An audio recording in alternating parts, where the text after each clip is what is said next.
ঢেকিয়াজুলিৰ সাংবাদিক বিমলজ্যোতি নাথক যি ধৰণে আক্ৰমণ কৰিছে এই আক্ৰমণক আমি তীব্ৰ নিন্দা কৰিছোঁ আৰু বালি মাফিয়াই যে সাংবাদিকৰ ওপৰত এনেকৈ হাত দিব পাৰিছে এইটোৱে প্ৰমাণ কৰে যে আচলতে বিজেপি চৰকাৰখনৰ ছত্ৰছায়াত এই বালি মাফিয়াক এৰি চলি আছে।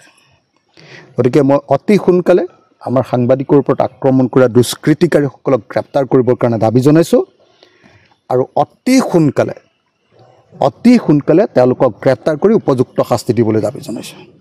যি সময়ত এজন মন্ত্ৰীয়ে সাংবাদিকক তল শ্ৰেণীৰ মানুহ বুলি কয়, তল শ্ৰেণীৰ মানুহ, তোমাৰ লগত কথা নাপাতোঁ, তোমাৰ মালিকৰ লগতহে কথা পাতিম, তাৰ পাছত নিশ্চিতভাৱে সেইখন ৰাজ্যত সাংবাদিকৰ ওপৰত আক্ৰমণ কৰিবলৈ এনেকুৱা মাফিয়াবিলাকে সাহস কৰিব।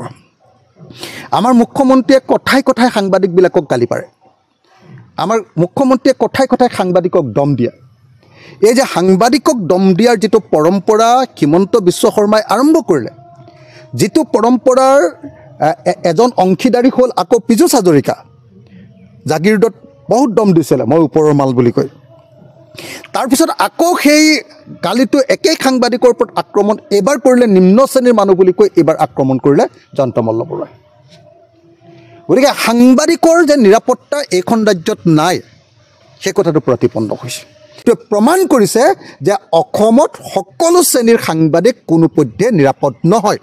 ঢেকিয়াজুলিৰ সাংবাদিকজনক আক্ৰমণ কৰা বালি মাফিয়াবিলাকক গ্ৰেপ্তাৰ কৰি দৃষ্টান্তমূলক শাস্তি দিয়াৰ ব্যৱস্থা কৰিব লাগে। তাৰ পৰা গুণ্ডা বাহিনীৰ পৰা এই নিৰ্যাতন বন্ধ কৰিবৰ কাৰণে মই দাবী উত্থাপন কৰিছোঁ।